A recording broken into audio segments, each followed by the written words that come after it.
세계 경전 제3부 인생의 여정 제11장 성장, 책임, 그리고 운명.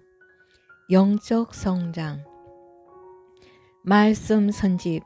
인간 시조는 언제 타락되었던가? 그들은 성장 기간, 즉 미완성기에 타락했던 것이다. 인간이 만일 완성된 후에 타락하였다면 우리는 하나님의 전능성을 믿을 수 없는 것이다. 만일 인간이 선의 완성체가 되어가지고 타락하였다면 선 자체도 불완전한 것이 되는 것이요. 따라서 선의 주체이신 하나님도 역시 불완전한 분이시라는 결론에 이르고 마는 것이다. 창세기 2장 17절을 보면 하나님이 아담과 해와에게 선악과를 따먹는 날에는 정령 죽으리라고 경고하신 말씀이 있다. 그들은 하나님의 경고를 듣지 않고 죽을 수도 있었고 혹은 그 경고를 받아들여 죽지 않을 수도 있었던 것으로 미루어 보아 그들은 아직 미완성기에 있었음이 분명하다. 만물 세계가 6일이라는 기간을 지나서 완성하도록 창조되었기 때문에 피조물의 하나인 인간도 역시 그러한 원리를 떠나서 창조되었을 리는 없는 것이다. 그러면 인간은 성장 기간의 어느 단계에서 타락되었던가? 그것은 장성기 완성급에서 타락하였던 것이다. 이것은 인간 시조 타락을 전후한 재반 사정과 복귀 섭리 역사의 경위가 실증하는 바로서 본서의 전후편을 두루 연구하는 데서 명확히 알게 될 것이다. 원리강론 창조 원리. 하나님이 아담과 헤아를 흙으로 빚어 지을 때 처음부터 장성한 사람으로 지었다고 생각할 수는 없습니다. 어린 아기로 지은 것입니다. 갓 낳은 아기를 품어 키우는 어머니와 마찬가지의 과정을 거쳐서 인간을 지었다는 말입니다. 인간 또한 3단계의 질서를 통한 존재의 형성이라는 원칙에서 벗어날 수 없습니다. 그래서 처음에는 유아기가 있었으며 다음에 장성기가 있었습니다. 이것은 하늘의 도리입니다. 그런 다음에 완성기가 있습니다. 처음에 무형의 하나님은 무형의 세계로부터 유형의 과정으로 나올 수 있는 아기의 존재를 품고 키웠다는 것입니다. 아기가 태어나 자라고 성숙해서 결혼할 수 있는 자리까지, 부모가 될 수 있는 자리까지 어떻게 나가느냐? 하나님은 자신이 청년기, 장년기, 노년기와 같은 오랜 과정을 거쳐온 그 사실을 인간을 통하여 다시 보고자 합니다. 그 역사적인 무형의 과정을 실체로 보기 위한 존재가 자녀라는 것입니다. 이런 논리가 성립되기 때문에 부자 일신이라 할 수 있습니다.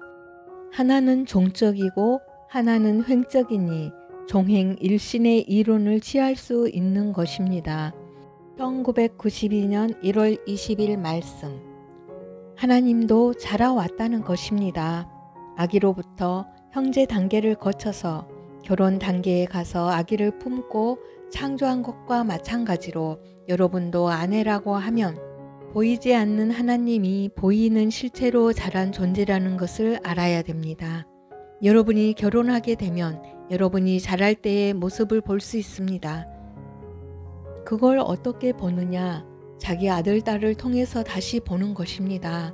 하나님이 아담, 헤와가 자라는 것을 보고 충격을 느껴서 횡적인 세계, 확장된 세계를 가졌던 것과 마찬가지로 여러분도 아기를 낳음으로 말미암아 횡적인 세계로 발전할 수 있는 사랑의 판도가 벌어지는 것입니다. 1998년 11월 19일 말씀. 하나의 생명이 투입되어서 열매를 맺기까지는 여름절기를 지나면서 그 뿌리와 줄기와 가지 전체에서 생명의 요소를 흡수해야 합니다.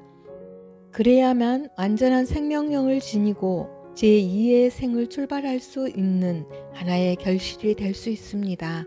마찬가지로 이 몸은 죽더라도 그 마음 가운데 새로운 세계에 다시 태어날 수 있는 생명의 기운이 부풀어 오르고 결실의 열매가 남느냐 하는 문제를 스스로 살필 줄 아는 아들, 딸이 되어야 하겠습니다.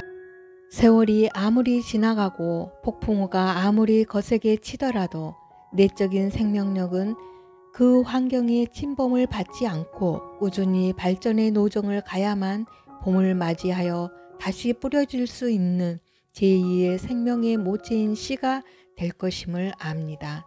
1970년 6월 14일 말씀.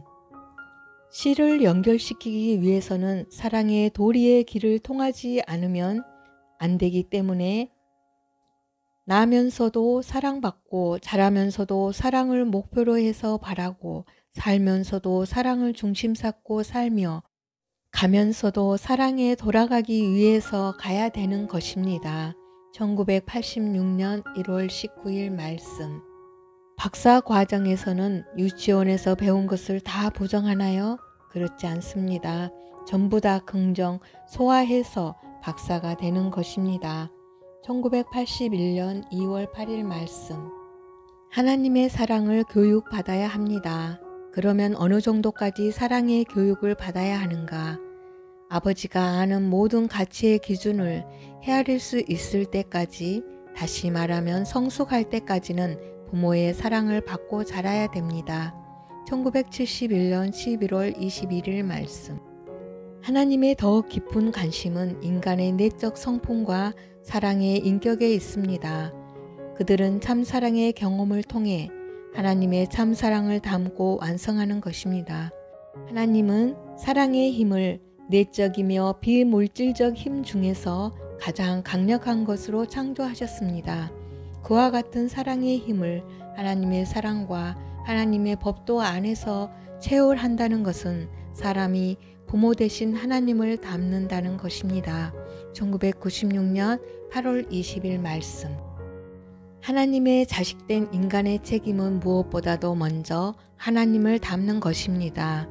효자, 충신, 성인, 성자의 가정의 도리를 다하는 참 사랑의 화신이 되라는 것입니다. 하나님의 기쁜 심정의 내정을 알아내어 아담 해와의 타락 이래 수천 수만 년을 고통 속에 살아오신 하나님의 한을 풀어드려야 한다는 것입니다. 평화신경 평화메시지 2005년 9월 12일 말씀. 아멘. 아주.